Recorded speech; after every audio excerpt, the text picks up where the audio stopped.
Republicans continue to be divided over whether to support Ukraine, and that, in and of itself, is a problem. According to a survey last month by the Pew Research Center, 44% of Republicans now say we are giving too much aid to Ukraine. The good news is that, as is the case with most issue polling, the numbers seem contingent on 1, how the questions are asked, and 2, whether respondents are prompted with information before they are queried. For example, another survey, conducted around the same time on behalf of the Ronald Reagan Institute, found that the numbers moved significantly when respondents were informed that our spending in Ukraine constitutes just 3% of the U.S. military's budget, that Ukraine remains in control of roughly 83% of its territory, and that the war has severely degraded Russia's military power and its ability to threaten NATO allies. These conflicting results are partially explained by a Republican Party in the midst of an identity crisis. As conservative columnist Matthew Continetti concluded, in the absence of energetic and effective leadership, negative partisanship determines voter attitudes. Republicans soured on aid to Ukraine not because they side with Russia, but because they consider the war to be another wasteful Biden project. When Republicans learn the facts behind U.S. involvement, however, their instinctual hawkishness kicks in.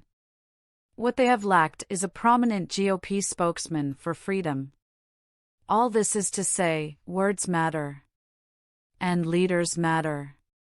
As John F. Kennedy said of Winston Churchill, he mobilized the English language and sent it into battle. In a different way, Ronald Reagan marshaled his moral clarity and rhetoric to inspire Americans and dissidents in the Soviet Union to win the Cold War. I'm concerned that the anti-Ukraine trend on the right will enforce Russia's belief that if they bide their time, America will eventually cut and run. Today, however, traditional conservatives like Mike Pence, who try to carry the Reagan banner, are increasingly outgunned by a small but loud minority of Republican politicians who oppose sending aid. Meanwhile, Republican politicians like Florida Governor Ron DeSantis can't make up their minds about where they stand on the issue.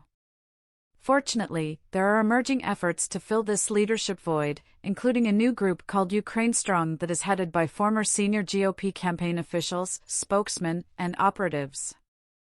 As their website warns, Republican sentiment inertia is being pulled towards retreat and isolationism, making future conflict more likely. Voices like these are necessary because rank-and-file Republicans are clearly torn over this issue. While Republicans may be somewhat predisposed to support U.S. aid to Ukraine out of sheer muscle memory, the zeitgeist, for now, at least, clearly favors the opposite camp. I'm concerned that the anti-Ukraine trend on the right will enforce Russia's belief that if they bide their time, America will eventually cut and run. This commentary is both depressing and surprising.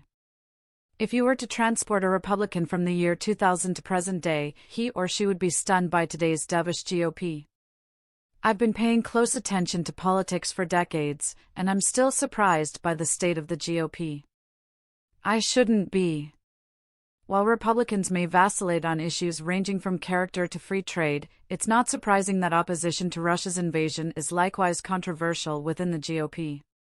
As a Reagan fan in the 1980s, raised on a steady diet of peace through strength conservatism and fueled by Red Dawn-esque pop culture flicks, I am saddened by this drastic turn of events.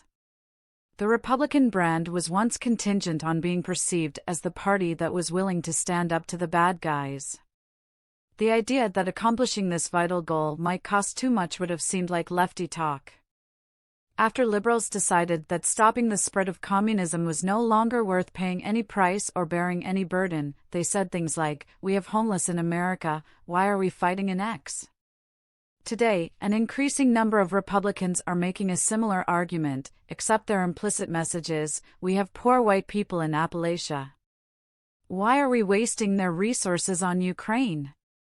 I'm old enough to remember when the Reagan doctrine called for providing overt and covert aid to resistance movements fending off an evil empire. Granted, today's imperialistic Russia is not Marxist, although its leader is a former KGB officer, but this foreign policy philosophy was deeply rooted in experience. We in America have learned bitter lessons from 2 world wars. It is better to be here ready to protect the peace than to take blind shelter across the sea, rushing to respond only after freedom is lost, Reagan said during his famous D-Day speech. We've learned that isolationism never was and never will be an acceptable response to tyrannical governments with an expansionist intent. Have we learned those lessons? World War II occurred 8 decades ago. Unfortunately, many Americans have forgotten the lessons we collectively learned as a country. Some Republicans seem more interested in repeating the mistakes of the 1930s than they are in learning the lessons from the 1940s. And keep in mind, it's not just Russia who is watching and testing our resolve. Other bad actors, like China, are surely paying attention to our every move. No, we shouldn't go abroad looking for monsters to destroy. But we also shouldn't be naive enough to think that our non-involvement will deter bullies from picking on weaker countries. History suggests appeasement does the exact opposite.